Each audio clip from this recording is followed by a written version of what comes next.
அனைவருக்கும் வணக்கம். இன்னைக்கு வீடியோவில் என்ன பார்க்க போகிறோம் அப்படின்னா சந்திர கிரகணம் நிகழ இருக்குங்க. இந்த சந்திர கிரகணத்தால் சில ராசிக்காரர்களுக்கு அதீத கவனம் தேவை அப்படின்னு சொல்லியிருக்காங்க. குறிப்பிட்டு இந்த சந்திர கிரகணம் மற்றும் சூரிய கிரகணத்தில் உலகம் முழுவதுமே எப்போதும் ரொம்ப ஆர்வத்தோடு நம்ம பார்க்குறது உண்டு. இந்த நிகழ்வு அப்படின்னு பார்க்கும்போது எப்போ வரும், நம்ம எப்போ பார்க்கலாம், இதனால் என்ன மாற்றம் வரும் அப்படின்லாம் நம்ம கவனிப்போம். அந்த வகையில் இந்த ஆண்டு 2 சந்திர கிரகணங்கள் நடக்க இருக்கு அப்படின்னு சொல்லியிருந்தாங்க. இந்த சந்திர கிரகணத்தில் ஒன்று ஏற்கனவே மார்ச் 25ஆம் தேதி 2024 அன்னைக்கு நடந்து முடிஞ்சிருச்சு. இப்போது 2வது சந்திர கிரகணம் நடக்க இருக்கு. இந்த கிரகணம் எப்போ நடக்க போகுது? இப்போது வரக்கூடிய இந்த கிரகணம் சில ராசிக்காரர்களுக்கு நிறைய மாற்றங்களை ஏற்படுத்த போகிறது அப்படின்னு சொல்லியிருக்காங்க.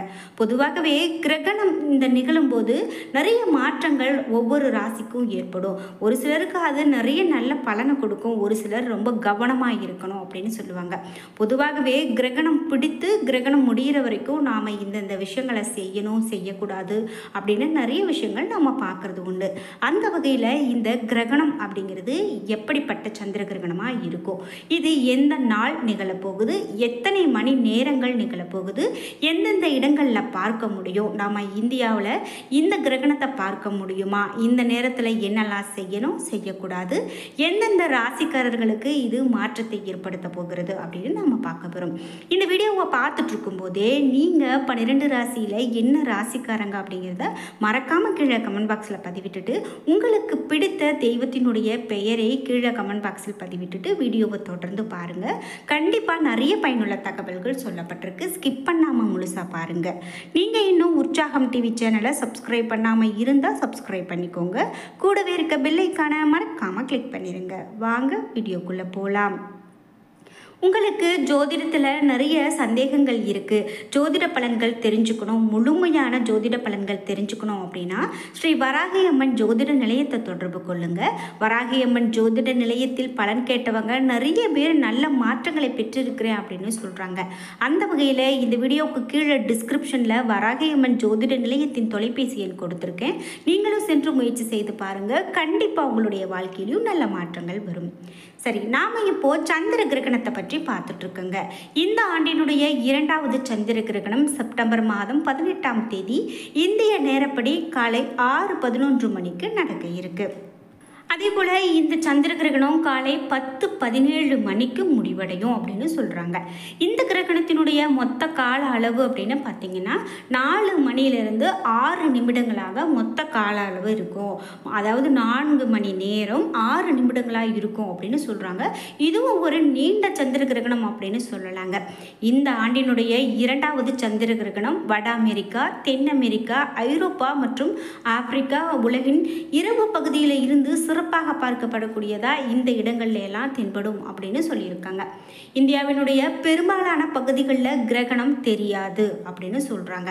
மேலும் ராஜஸ்தான், குஜராத், பஞ்சாப் போன்ற மாநிலங்கள் மற்றும் ஜம்மு அண்ட் காஷ்மீர், ஹரியானா, மகாராஷ்டிரா, கர்நாடகா போன்ற மாநிலங்கள் உட்பட்ட நாட்டின் பிற பகுதிகளிலும் பெணுப்புரல் கட்டம் மட்டுமே தெரியும் அப்படின்னு சொல்றாங்க.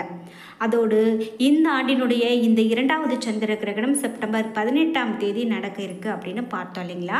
இதில் ஜோதிட கணக்கீடின்படி என்ன சொல்கிறாங்க அப்படின்னு கேட்டிங்கன்னா இந்த கிரகணத்தின் பலன் 12 ராசிகளிலுமே தெரியுமாங்க. அதாவது 3 ராசிக்காரர்கள் மிகுந்த கவனத்தோடு இருக்கணும் அப்படின்னு சொல்லப்பட்டிருக்கு. அதாவது 12 ராசிக்காரர்களுமே கவனத்தோடு இதை நம்ம பார்க்கணும். அதில் குறிப்பிட்ட 3 ராசிக்காரர்கள் மட்டும் சொல்கிறாங்க. அதில் முதல் ராசி அப்படின்னு பார்த்தீங்கன்னா கடகம் ராசிக்காரர்களுக்கு என்ன சொல்லப்படுகிறது அப்படின்னா கடகராசிக்காரர்களுக்கு சந்திர கிரகணத்தின் நேரத்தில் ரொம்ப கவனமாக இருக்கணும் அப்படின்னும் இந்த நேரத்தில் சுபகாரியங்களை செய்வதை தவிர்க்க வேண்டும் என்றும் சொல்லப்படுது. இறைச்சி, மீன், முட்டை, வெங்காயம், பூண்டு, பாலாடை கட்டி, வினிகர் மற்றும் ஒயின் இது போன்ற உணவு வகைகளை எல்லாம் நம்ம உட்கொள்ள வேண்டாம் அப்படின்னு கடகராசிக்காரர்களுக்கு சொல்கிறாங்க. வியாபாரத்தில் நஷ்டம் இதனால் வரக்கூடும், நீங்கள் பேச்சை கட்டுப்படுத்துவது ரொம்ப முக்கியம் அப்படின்னு சொல்லப்படுது. இந்த கடகராசிக்காரர்களுக்கு இந்த நேரத்தில் இது போன்று கட்டுப்பாடாக இருக்கிறது ரொம்ப நல்லது. நீங்கள் கடகம் ராசி அப்படின்னா மறக்காமல் உங்களுடைய பெயரை, உங்களுடைய ராசியை பதிவிடுங்க. இந்த கடகராசிக்காரர்களுக்கு இப்படி சொல்லப்படுது. சரி, அடுத்த ராசியாக என்ன சொல்கிறாங்க அப்படின்னு கேட்டிங்கன்னா சிம்மம் ராசி. சிம்ம ராசிக்காரர்களுக்கு சந்திர கிரகணத்தின் நேரம் ரொம்ப சிறப்பாக இருக்காது. கவனமாக இருக்கணும் அப்படின்னு சொல்கிறாங்க. விவாதத்தில் இருந்து விலகி இருக்கிறது ரொம்ப நல்லது. வாகனம் ஓட்டும்போது ரொம்ப கவனமாக ஓட்டணும். யார்கிட்டையும் வெறுப்பு உணர்வுகளை மனதில் வைத்து கொள்ளாமல் இருக்கிறது ரொம்ப நல்லது அப்படின்னு சிம்ம ராசிக்காரர்களுக்கு சொல்லப்படுது. இதே போல் அடுத்ததாக கன்னிராசி. கன்னிராசிக்காரர்களுக்கு சந்திர கிரகணத்தின் நேரத்தில் சிறப்பாக இருக்காது அப்படின்னு சொல்லப்படுது. மிகுந்த கவனத்தோடு இருக்க வேண்டியது அவசியம். யார்கிட்டையும் கடன் கொடுக்க வேண்டாம். கடன் வாங்குறதையும் தவிர்க்கிறது நல்லது.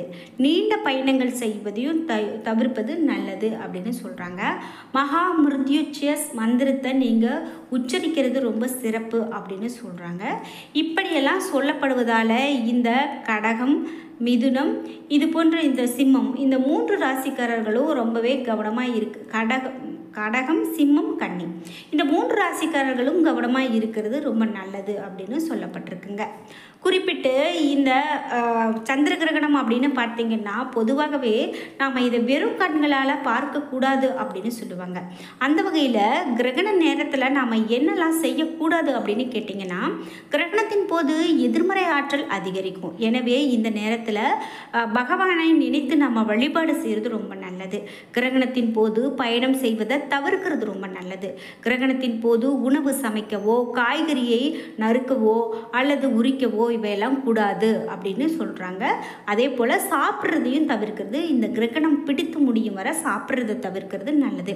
குறிப்பாக கர்ப்பிணி பெண்கள் ரொம்பவே எச்சரிக்கையாக இருக்கணுங்க. அதாவது இந்த நேரத்தில் நம்ம கத்தி, கத்திரிக்கோள் அல்லது கூர்மையான பொருட்களை பயன்படுத்தக்கூடாது. இதே போல் கிரகணத்தின் போது ஊசியில் நூல் கோர்ப்பது, தையல் வேலை பார்க்குறது இவையெல்லாம் செய்யக்கூடாது அப்படின்னு சொல்லுவாங்க.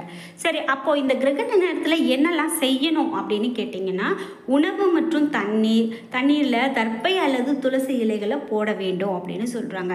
அதனால் கிரகணத்தின் எதிர்மறை தாக்கம் அதிலிருந்து ஏற்படாமல் இருக்கும். கிரகணத்துக்கு பிறகு அவற்றை நாம் சாப்பிடலாம். இது நல்லது. கிரகண காலத்தில் மந்திரங்கள் சொல்லி வழிபாடு செய்வது நல்ல ஒரு பலனையும் பன்மடங்கு பலனையும் கொடுக்கும் அப்படின்னு சொல்கிறாங்க. அதே போல் கிரகணத்தின் போது கடவுள் வழிபாட்டில் அதிகபட்ச நேரத்தை நிறைய பேர் செலவிடுவாங்க. இது நல்லது தான். சந்திர கிரகணம் முடிந்தவுடன் வெள்ளை பொருட்களை தானம் செய்வது ரொம்ப நல்லது அப்படின்னு சொல்கிறாங்க. அதனால் வெள்ளை நிற பொருட்களை நம்ம சந்திர கிரகணம் முடிஞ்சு தானமாக கொடுக்கலாம். இப்படி செய்கிறதன் மூலமாக அசுப பலன்கள் குறையும். அதாவது நமக்கு ஏதாவது ஒரு கெட்ட பலன், எதிர்மறையான ஒரு பலன் கிடைக்குது அப்படின்னா அந்த பலன்ல இருந்து நமக்கு கொஞ்சம் குறையும். கண்டிப்பாக அசுப பலன்கள் நடக்காது அப்படின்னு சொல்கிறாங்க. அதுபோல் நாம் இந்த கிரகண நேரத்தில் இது போன்ற விஷயங்கள்லாம் கவனிக்கிறது ரொம்ப நல்லதுங்க. நம்ம முன்னோர்கள்லாம் இந்த கிரகண காலத்தில் நிறைய விஷயங்கள் கடைபிடிக்கிறதுக்காக நமக்கு சொல்லிட்டு வந்திருக்காங்க. அதே போல் எச்சரிக்கையாக நாம் இந்த நேரத்தில் இருக்கிறது ரொம்ப நல்லது அப்படின்னு சொல்கிறாங்க. குறிப்பிட்டு இந்த கிரகணம் அப்படின்னு பார்த்தீங்கன்னா, பித்ரு பட்சத்தில் சந்திர கிரகணம் தற்செயலாக குறிப்பிட்ட 4 ராசிக்காரர்களுக்கு சில விஷயங்களை தரப்போகுது அப்படின்னு சொல்லியிருக்காங்க. அது நம்மளுடைய அடுத்தடுத்த வீடியோக்களில் வரும். நீங்கள் அடுத்தடுத்து இந்த கிரகண வீடியோக்களை நீங்கள் நம்ம சேனலை ஃபாலோ பண்ணிட்டு வாங்க. கண்டிப்பாக கிரகண காலத்தில் இந்த ராசிக்காரர்களுக்கெல்லாம் எப்படி சொல்லப்பட்டிருக்கு அப்படிங்கிறத நாம் பார்க்க போகிறோம். குறிப்பிட்டு ஒவ்வொரு ராசிக்காரர்களுக்கும் என்னென்ன பலன்கள் அப்படின்னு சொல்லும்போது அதை நாம் கவனிக்கிறது, அதை நம்ம மேற்கொள்வது ரொம்பவே நல்லது தாங்க. கிரகண நேரத்தில் நம்ம முன்னோர்கள்லாம் கோவிலுக்கு போக மாட்டாங்க. கோவிலில் நடை சாத்தப்படும். ஏதோ ரொம்ப ஒரு காளஹஸ்தி, அதுபோல் ரொம்ப ஆச்சரியமான ஒரு சில கோவில்கள் மட்டும்தான் திறந்திருக்கும். அதுபோல் இந்த கிரகண நேரத்தில் அப்படின்னு பார்த்தீங்கன்னா நிறைய விஷயங்கள் இருக்குது. குளிக்க மாட்டாங்க. கிரகணம் முடிஞ்சோன்னையும் ஒரு பக்கெட் தண்ணீரில் கொஞ்சம் கல்லுப்பு போட்டு அதை வீட்டில் போட்டு துடைப்பாங்க. அதில் தோஷங்கள்லாம் போகும் அப்படின்னு சொல்லுவாங்க. சாதாரணமாக பார்த்தீங்கன்னா அதிலிருந்து கிருமிகள்லாம் அழியும் அப்படின்னு சொல்லுவாங்க. கிரகண காலத்தில் நாம் வெளியில் போகும்போது ரொம்ப கவனமாக இருக்கணும். போகாமல் இருக்கிறது இன்னும் நல்லது அப்படின்னு சொல்லுவாங்க. அதே போல் குறிப்பிட்டு கர்ப்பிணி பெண்கள் வெளியில் போகாமல் இருக்கணும். அது அந்த கிரகண நேரத்தில் அந்த குழந்தைய பாதிக்கும் அப்படின்னு சொல்கிறதால அவையெல்லாம் சொல்லுவாங்க. இவையெல்லாம் நம்ம கடைபிடித்தோம் அப்படின்னாலே இந்த கிரகணத்தை எளிமையாக நம்மளால் கடந்து விட முடியும். என்ன நண்பர்களே, இன்னைக்கு வீடியோவில் கிரகண காலகட்டத்தில் என்னெல்லாம் சொல்லப்பட்டிருக்கு, சந்திர கிரகணம் எப்போ அப்படிங்கிற நிறைய பயனுள்ள தகவல்களை தெரிஞ்சுக்கிட்டோம். இந்த வீடியோ உங்களுக்கு பயனுள்ளதாக இருந்திருக்கும். வீடியோ உங்களுக்கு பிடிச்சிருந்தால் லைக் பண்ணுங்கள், ஷேர் பண்ணுங்கள், கமெண்ட் பண்ணுங்கள். நீங்கள் இன்னும் உற்சாகம் டிவி சேனலை சப்ஸ்கிரைப் பண்ணாமல் இருந்தால் சப்ஸ்கிரைப் பண்ணிக்கோங்க. கூடவே இருக்க பெல் ஐக்கானை மறக்காமல் கிளிக் பண்ணிடுங்க. நன்றி வியூவர்ஸ்.